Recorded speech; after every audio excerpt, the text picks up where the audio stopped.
Hi, my name is Noel Davis from World Composting, and today we're going to do a follow-up review after I've been using it for about a week of the Ecostar Karfo S1. Gosh, it's a mouthful right there.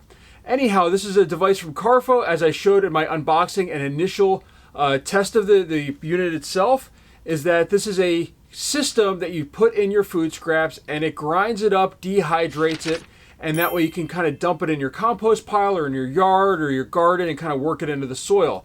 It removes the moisture, so that way it's also shelf stable. So if during the winter, like right now it's cold, you can see I'm wearing a nice big fleece shirt on right now. It's kind of cold outside. I can actually do this, keep all this in my basement, and then when summer comes or spring, I can start working this into my garden, and that way there's a lot of nutrient material in my garden. But at the same time, I could just leave it in my basement.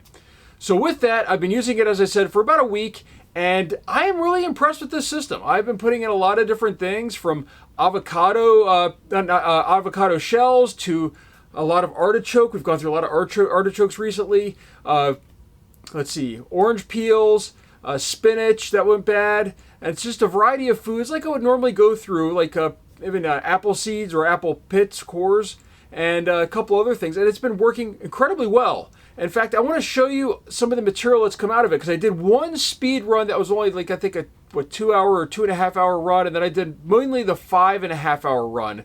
I think that works a little bit better, but I want to show you the different material that comes out of it based on those two functions. And then I've also did a cleaning function, and I was shocked at how well it cleaned it. But I do have one thing that I really recommend that the company do to maybe make this just slightly better as a unit. So with that, let's take a look at the shavings or the material that came out of it, and then we're going to take a look at the system itself one more time as I show you the bucket and what I would change in the system to maybe make it just a little bit better. So with that, we'll take a look at the output of the system first. All right, so the first thing we're going to look at here, as I said, let me just grab a glove, is the output of the system itself. And as you can see, I've got a couple different layers of material here. This is also the place where I dumped in the first thing. This one over here to the right, this is one of the long cycles, but I've thrown in some eggshell. And it didn't do a great job with the eggshell, but it does work. It does grind it up. You can see, I don't know if you can really see in there, but there's still some shell you can see. It's kind of very crunchy, the material. So that was with a bunch of eggshells in it and some other material as well. This is what I expect to find. This has just like my normal fruit and veggie mixture, lots of carrot peels. I think there's some celery in there, artichoke. So that's what I normally would expect to see out of the system. So this one didn't work as well with the eggshells, but this stuff looks great. This is great to work into your garden. And then if you do a quick cycle, you end up with stuff like this. As you can see, this is a different type of material. It's not as broken down, but it is dried out. Look at that, it crunches right apart in your hands. It's got a little bit of a spring to it too. So a little bit different material depending on what you do for a cycle. But this thing really does a good job. I mean, this is no problem adding any of this to a garden. It's nice and actually airy, so it's not going to compress down, it feels like, in the soil, which would actually be good. So I'm really impressed with the material that came out of here. Having a variety, I think, is always good for your soil. So I really recommend this system with that. Now, as I said, there is one change I would make as I sort of mix all this up here. You can see this stuff just looks really good. It's shelf stable as well. I put this on the floor. There were no bugs in it or anything that got in there. I mean, this is in my basement, so it's, you know, sometimes I'll get some bugs in places, but there's no bugs in here or anything like that. So this is shelf stable, so it's ready to go when you get to spring. Add this to your garden and work it into the soil. You get some nice nutrient material that are coming up in your soil. Now with that, I do want to talk about the one thing that I would change. I'm going to take my glove off and move this to the side. And that is the design of this bucket. Now first off, I just cleaned this bucket out. I don't know if you can see in really well. It's hard to tell with black sometimes. Let me zoom in a little bit. Maybe that'll help. So the bucket itself right now is very clean. It's very easy to clean. I want to say this is like almost like a non-stick surface in here or something.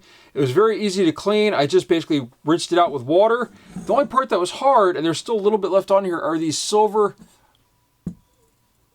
screws right here, or bolts or whatever they have right there. As you can see, these right here. It'd be nice if these were recessed into the metal so this was a smooth surface to clean. And you can see on the outside here, that's where the bolts come out and they're tightened up, which is nice.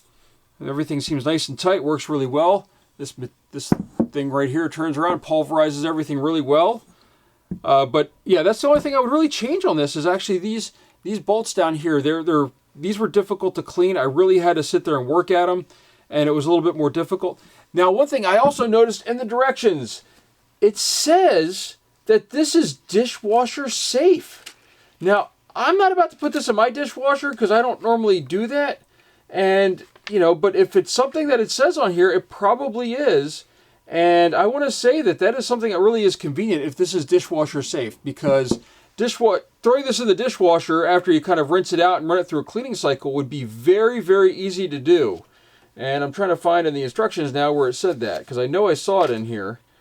But, yeah, so it's dishwasher safe, and this is a great way to clean this up. And the only other part that you'd really need to take care of is the charcoal lid, which pops out and you can replace the charcoal in it, or it looks like maybe buy a new lid later.